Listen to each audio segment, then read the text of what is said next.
Right from the start, our budget was a little tight, even by standards back then.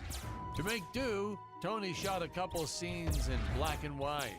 Originally, he intended to use it for flashbacks.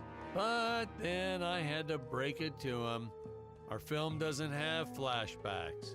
We almost made it a silent film just to cut costs.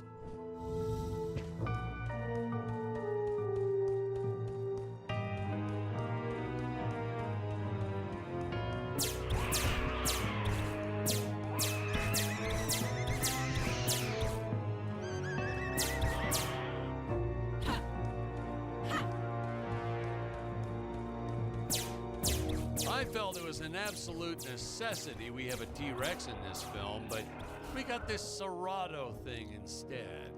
Of course, I went through the whole production thinking it was a T-Rex because, really, who can tell the difference anyway?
Oh, spoiler alert, our heroes may or may not find a particular tool that will allow them to destroy those rock barriers later on in the film.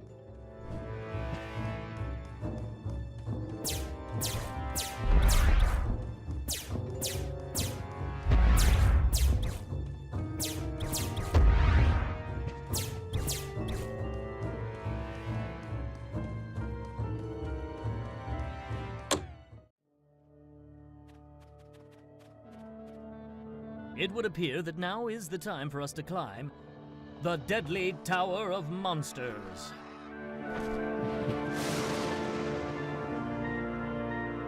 Good screenwriting 101. Always announce the title within the film itself. How else are you going to let the audience know your heroes really mean business? Now, that weapon, it's just an electric shaver, but you know, I bet you'd never guess it was, would you?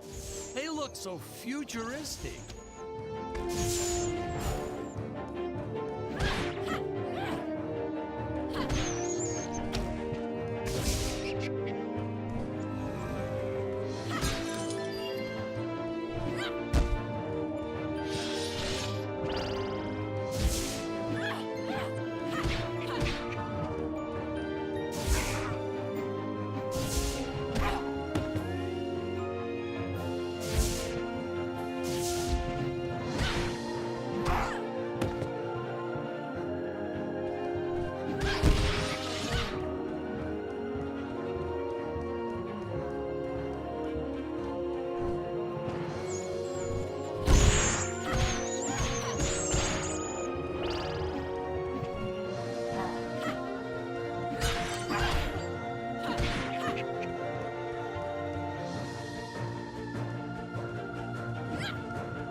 I could have made use of that one at some of our meetings with the studio. Oh, you'd like to see records of where our budget went to this month? Sure, let me get that for you right now. Boom, boom. Yeah.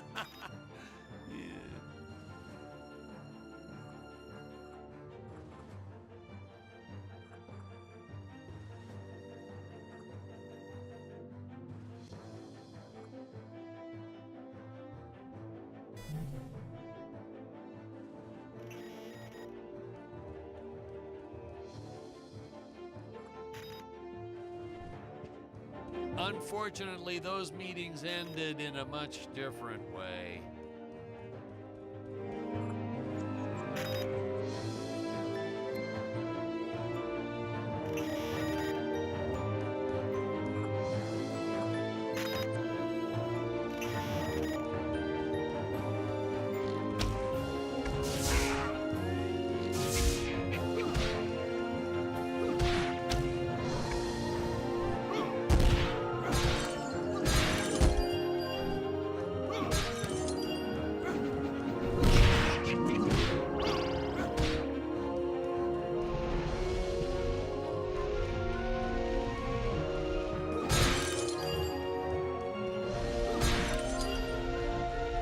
I know a taxidermist who helped us out with these bat creatures for real cheap. He's not good. He's kind of sloppy if you want to know the truth. But that's the best part.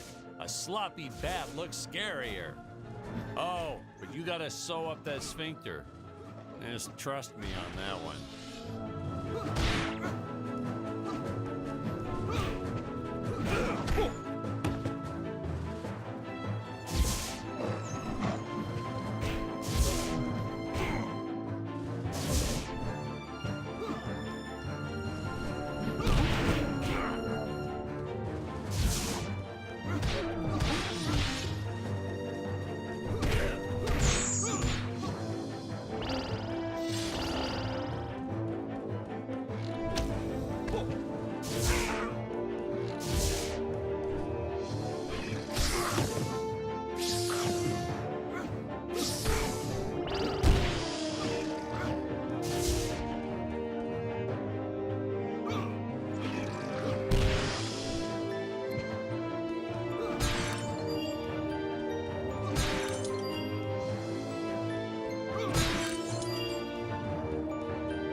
The squids.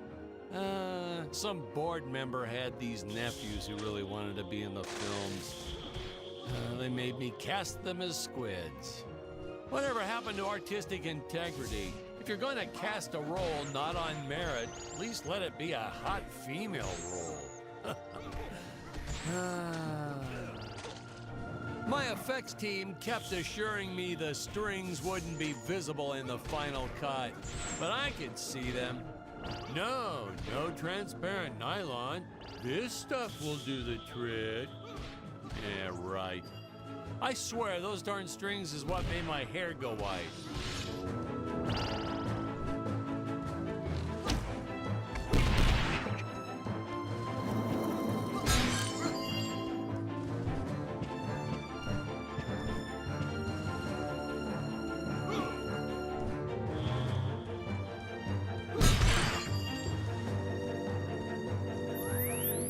Air teleport usage.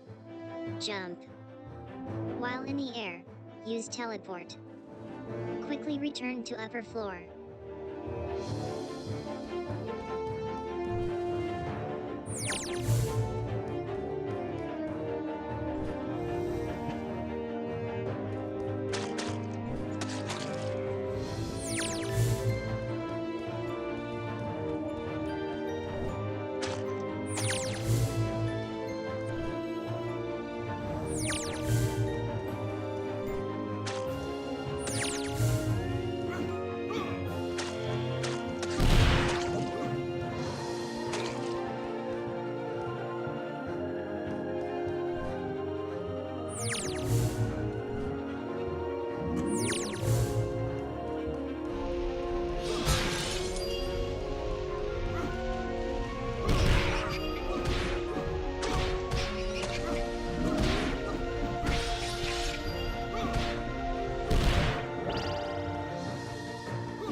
don't want to miss a single minute of this scene. The nuclear ants. Hey, we need to remind the audience our heroes are climbing a tower, so I needed something that would stick to walls. Originally, we had these web-footed what-have-yous. Not very scary. And then I left some cake out in my trailer, and it was crawling with ants in the morning. And that's when it hit me. What is the most obnoxious thing in the world?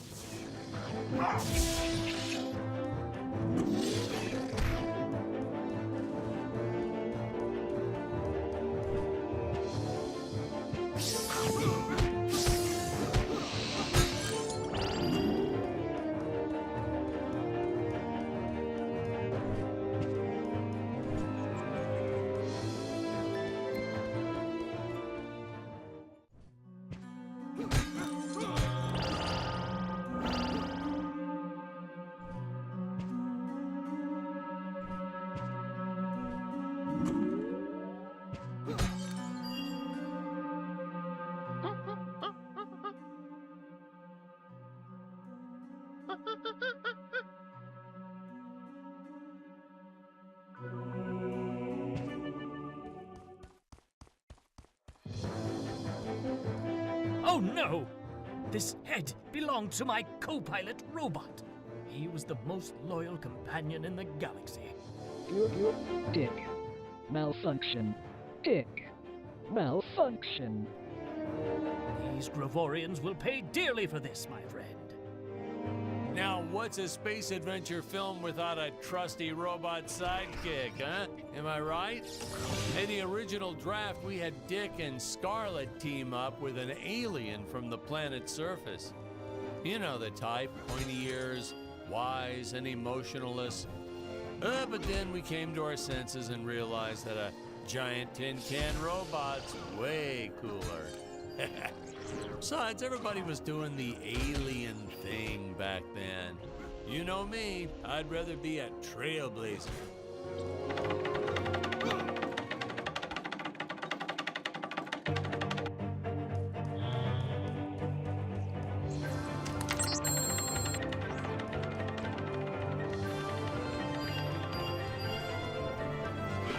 The insurance company made us install those safety guards after our actors fell off the set one too many times. Granted, they kept falling off even with the rails, but thanks to how the contract was laid out, we were no longer liable for their injuries.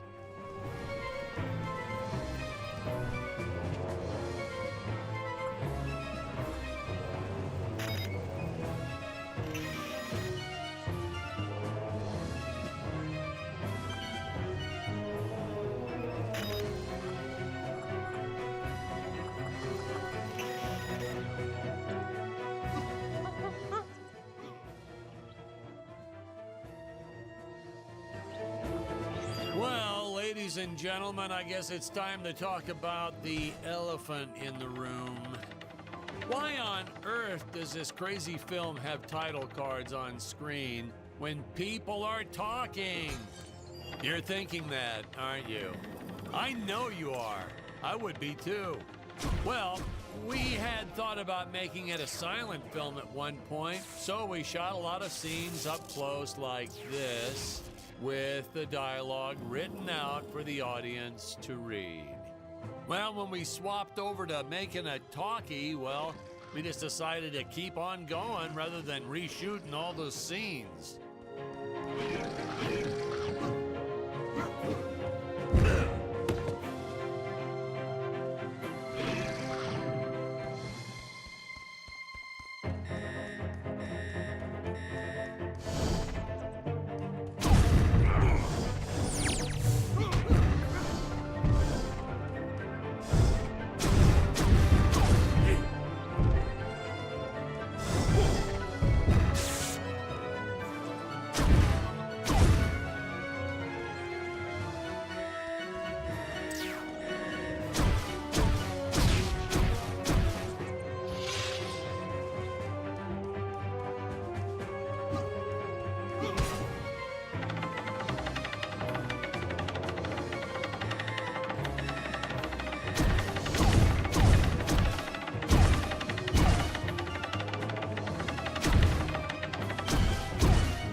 best part about being in showbiz. Craft services. It's like never-ending supply of free food all day long. I never had to pay for a single meal. Hey, Patrick, I noticed you guys don't do that here in your studio. You should talk to your boss. Maybe even just a bagel station.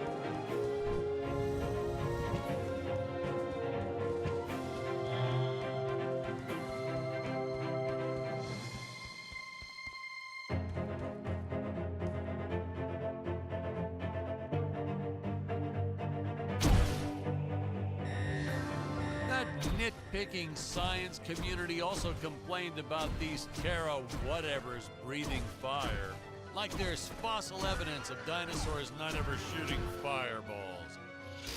It's not like I gave them neck frills or had them spit poison or anything ridiculous like that.